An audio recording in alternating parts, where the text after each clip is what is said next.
Hello বাচ্চারা। তো আমরা আগের দিন রিলাস ফ্রেন্ডটা ভালো করে রিডিং করে নিলাম। তো আজকে আমাদের হচ্ছে ওটাকে ভালো করে মানে বুঝে নেওয়ার দিন। পুরো গল্পটার মধ্যে মানে যেটা আছে সেটা ছাড়াও ভেতরের মানেও তো সবকিছু থাকে, তোমাদের বারে বারে বলছি। সেটাকে বুঝে নেওয়াটাই হচ্ছে আসল বোঝা। তো লীলাস ফ্রেন্ড গল্পের মধ্যে দিয়ে লেখক কি বোঝাতে চেয়েছেন? উনি বোঝাতে চেয়েছেন যে আমাদের সমাজে উঁচু নিচু ধনী দরিদ্রের মধ্যে যে মানসিক তফাৎটা থাকে সেইটাকে উনি তুলে ধরেছেন। গরিব ধনী এই দুটোর মধ্যে গরিবদের অনেক ধরনের প্রবলেম আছে, তারা চুরি করছে পয়সার অভাবে, খেতে না পেয়ে। তবে ওরা হয়তো চুরি করছে যখন ওদের আর কোনো উপায় থাকছে না। কিন্তু সেইটার থেকে অনেক সময় ওরা হয়তো চায়নি, তা সত্ত্বেও চুরি করতে হচ্ছে। তো সেরকমই একটি ছেলে হয়তো সিদ্ধা ছিল যে আগে অনেক চুরি করেছে। কিংবা এখানে এমনও হতে পারে যে ওই পুলিশ অফিসার যে ভেবে নিয়েছে যে এই ছেলেটি বহুবার চুরি করেছে, হয়তো সে একবারও চুরি করেনি। তো এখন যখন ওরা দেখলো যে একটি ছেলে বাইরের গেটে আছে, কাজ চাইছে, কাজের সঙ্গে ও চাইছে যে একটা বাড়িও পেয়ে যায়, তাহলে ওর থাকা খাওয়া কাজ তিনটে কাজই হতে পারে। তো লীলা কিন্তু এখানে একটা ছোট্ট মেয়ে, খুব ইনোসেন্ট। ও কিছুই জানে না এইসব ধনী দরিদ্রের তফাৎ। ও জানে না সমাজের মধ্যে কি ধরনের অসুবিধের মধ্যে পড়তে হয় গরিবদেরকে। কিংবা একই ঘরে বসা যায় না, কি একই ঘরে ঘুমানো যায় না, এইগুলো কিন্তু ওর মাথার মধ্যে তখনো ঢোকেনি। ফলে ও বারে বারে জিজ্ঞেস করছে যে কেন ও বাইরে থাকবে, কেন ও বাইরে ঘুমোবে, কেন ও অন্য সোফায় আমাদের মতো বসতে পারে না। তো ওর মায়ের কাছে কিন্তু এর উত্তরগুলো নেই। কেন নেই? কারণ ওর মা বোঝাতে পারবে না যে এর পেছনে কি ধরনের সাইকোলজি কাজ করছে।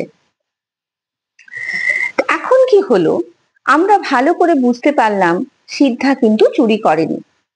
আগে করেছে কি করেনি আমরা ভালো করে জানি না। আন্দাজে আমরা ধরে নিয়েছি যে হয়তো ও আগে চুরি করেছিল, মানে লেখক সেভাবেই বোঝাতে চেয়েছেন যে হয়তো আগে চুরি করেছিল। কারণ পুলিশ অফিসার বলছে যে ও বহুবার চুরি করেছে, ও এরকম ভাবে বাচ্চাদের গয়না চুরি করা ওর স্বভাব ছিল। কিন্তু সেটার কি কোনো প্রমাণ ছিল?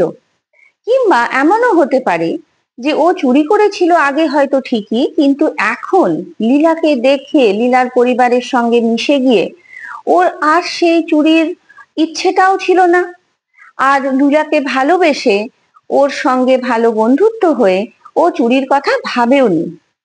কিন্তু আনফর্চুনেটলি যেটা হলো, যে চুরি না হয়ে চেনটা যে ভেতরেই থেকে গেছিল বাড়িতে একটা ট্যামারিন পটে, সেটা যতক্ষণ না যাওয়া গেল, মানে খুঁজে পাওয়া গেল, ততক্ষণ ওরা সবাই ভাবলো সিদ্ধাই চোর। সিদ্ধাকে বেঁধে রাখা হলো, জেলে লকআপে রাখা হলো।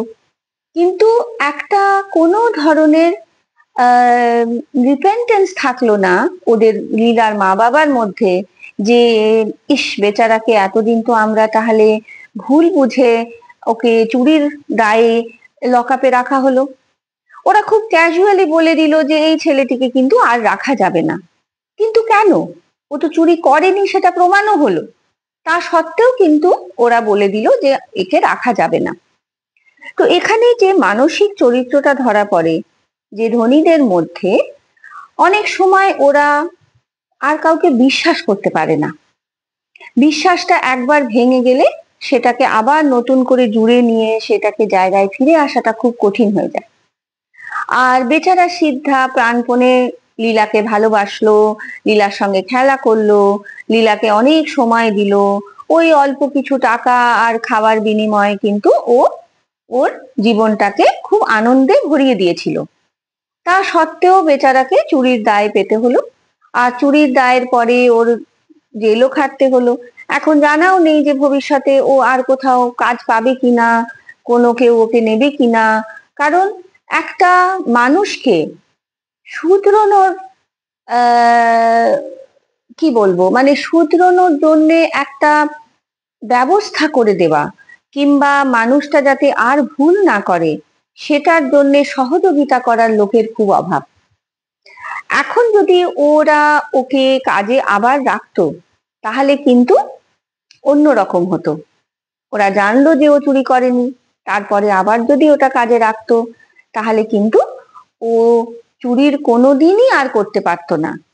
ওই সুযোগটা পেয়ে যেত, চুরিও করেও নি আর চুরি করতেও না। কিন্তু লীলার মা বাবার মধ্যে ওই ভয়টা একবার যে ঢুকে গেল যে ও চুরি করেছে, ও কিছুই করেনি কিন্তু চুরি করেছে, ওই ভয়টা ঢুকে গিয়েই ওরা ওকে কিন্তু আর রাখলো না। তো এই গল্পের মধ্যে দিয়ে আমরা এত ভালো করে বুঝতে পারি যে সমাজটা কিরকম ভাবে চলে। সমাজের মানুষরা বিভিন্ন লেভেলে থাকে। গরিবরা আছে, তার থেকে একটু উঁচুতে নিম্ন মধ্যবিত্ত আছে, তারপরে মধ্যবিত্ত আছে, তারপরে যারা খুব অ্যাফ্লুয়েন্ট মানে যাদের অনেকটা টাকা তারা আছে, তারপরে আরো অ্যাফ্লুয়েন্ট যারা তারা হচ্ছে আরো ধনী সেলিব্রিটি, তাদের মতন লোকেরাও কিন্তু আমরা একই সমাজে বাস করছি, কিন্তু প্রত্যেকের মধ্যে মানসিকতার বিশাল তফাৎ হয়ে যাচ্ছে। তো এই গল্পের মধ্যে দিয়ে সেটাই উনি খুব ভালো করে বোঝাতে চেয়েছেন। এখন তোমাদের যে দিক থেকেই প্রশ্ন আসুক, সিদ্ধা কে ছিল, লীলা কে ছিল, লীলার মা বাবা কে ছিল, সেইগুলো তোমরা কিন্তু গড় গড় করে উত্তর দিতে পারবে। তোমাদের নিজের ভাষায় উত্তর দেবে, তোমাদের নিজের মতন করে লিখবে, তবেই কিন্তু পরীক্ষায় বেশি ভালো নাম্বার পাওয়া যায়। যিনি দেখছেন টিচার, তিনি যদি দেখেন যে তুমি বুঝে লিখেছো, জিনিসটাকে সুন্দর করে মাথার মধ্যে এনে নিজের ভাষাতে লিখেছো, তখন কিন্তু নম্বরটা তক্ষুনি বেড়ে যায়। যেটা মুখস্থ করা লাইনগুলো যদি তুমি দিয়ে দাও, সেটা কিন্তু আরো 100 জনের মতন দেখতে হয়ে যাবে, ফলে তখন কিন্তু ওই অ্যাভারেজ মার্কই আসবে, ভালো করে আসবে না। তো এভাবে পড়াশোনা করলে দুদিকেই সুবিধে হচ্ছে, একদিক থেকে তোমার পড়তে ভালো লাগবে, জিনিসটা বুঝতে পারবে, আর অন্য দিক থেকে কিন্তু নম্বরের দিক থেকেও তোমরা বেশি পাবে। কিছু ক্লাস হয়ে যাওয়ার পরে আমি চেষ্টা করব তোমাদেরকে ছোট ছোট ইংরেজি সেন্টেন্স শেখাতে, যেখান থেকে তোমরা প্রত্যেক দিনের কথাগুলো খুব সহজে বলতে পেরে যাবে। আমি কিন্তু বাংলা মিডিয়ামের কথাই বলছি, যেহেতু এটা মাধ্যমিক স্ট্যান্ডার্ডে আর উচ্চ মাধ্যমিক স্ট্যান্ডার্ডের বই, আর বাংলা মিডিয়ামের জন্যই লেখা হয়েছে, মানে সিলেবাসে দেওয়া হয়েছে। তাই বাংলা মিডিয়ামের ছেলে মেয়েদের অসুবিধেগুলোকে মাথায় রেখেই আমি বলছি যে তোমাদের জন্য আমি চেষ্টা করব যে ছোট ছোট সেন্টেন্স তৈরি করে কিভাবে পুরো গল্পটাকে লিখে নেওয়া যায় বা কিভাবে কবিতাগুলোকে বিশ্লেষণ করা যায়, সেটা আমি আপ্রাণ চেষ্টা করব। আশা করি তোমরা ভালো করে দেখবে আর কিছুটা হলেও মন দিয়ে শুনে নেবে আর পড়বে, আর অবশ্যই ভালো মার্কস পাবে। আজকের মতো এখানেই রাখছি, আবার কালকে।